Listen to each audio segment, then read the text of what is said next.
উচ্ছেদস্থলীত হাহাকাৰ কান্দোন।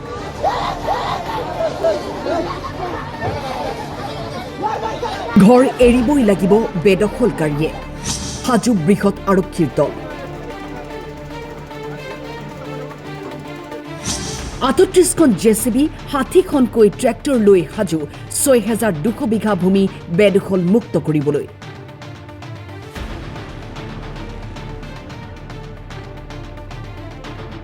প্ৰথমে চাওক বিলাসীপাৰাৰ এই দৃশ্য। পুনৰ চলিছে প্ৰশাসনৰ উচ্ছেদ অভিযান। শোণিতপুৰ জিলাৰ বুঢ়াচাপৰিত দ্বিতীয় দিনাও চলিছে উচ্ছেদ অভিযান।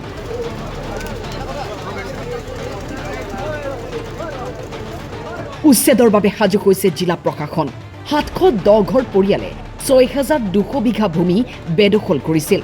তাৰে প্ৰথম দিনা ২৪০ ঘৰ পৰিয়াল আৰু ২,০০০ বিঘা ভূমি বেদখলমুক্ত কৰিবলৈ সক্ষম হৈছিল আৰক্ষীৰ দল। আৰু আজি পুনৰ প্ৰায় ৫০০ পৰিয়ালক উচ্ছেদ কৰা হ'ব।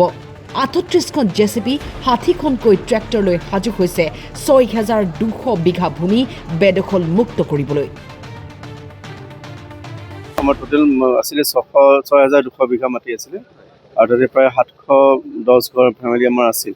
কালি আমি ইতিমধ্যে প্ৰায় ২,০০০ বিঘা আমি বেদখলমুক্ত কৰিব পাৰিলোঁ। প্ৰায় ২৪০ ঘৰ মানুহ আমি কালি উচ্ছেদ কৰিব পাৰিছোঁ।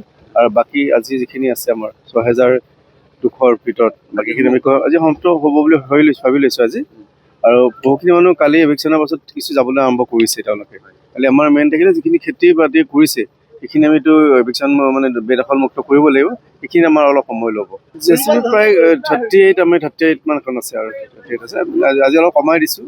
কালি যিটো মেজৰখিনি হৈ গ'ল, আজি সেইখিনি আমি কিছু শ্ৰমিক আৰু জেচিবি আমি অলপ কমাই দিছোঁ ইয়াতে। আৰু পুলিচ প্ৰশাসনৰ মানুহ সমানখিনি আছে, প্ৰায় ৩০০ৰ ওপৰত আছে তেওঁলোকৰ।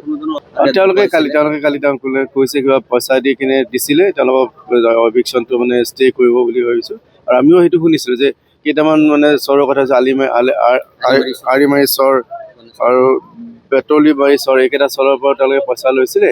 গতিকে সেইকেইটা মানুহক আমি ৰখাই দিয়া হ'ব। গতিকে আমি প্ৰথম ষ্টাৰ্টটোৱে তাৰ পৰা কৰিছোঁ। আমি মেছেজটো এইটো দিব খুজিছোঁ যে আমি সেইটো বিষয়ে নাজানো। আমি তেওঁলোকে কাক পইচা দিছে, কি দিছে, সেইকাৰণে তেওঁলোকে ভাবিব পাৰে যে তেওঁলোকে পইচা দিয়াৰ কাৰণে দেৰিকৈ কৰিলে তেওঁলোকে ভাবিব পাৰে তেওঁলোকে নকৰিব। গতিকে আমি ষ্টাৰ্টটোৱে কৰিছোঁ য'ৰ পৰা পইচা লোৱা বুলি শুনিছোঁ, তেওঁলোকে কোৱা কথা, আমিতো নাজানো।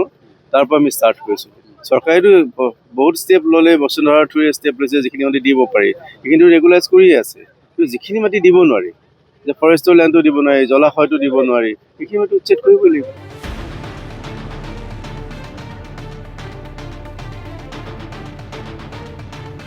বিলাসীপাৰাৰ পৰা আব্দুল ছালাম আৰু জুৰিয়াৰ পৰা ইজাজুল হকৰ ৰিপৰ্ট, টাইম 8।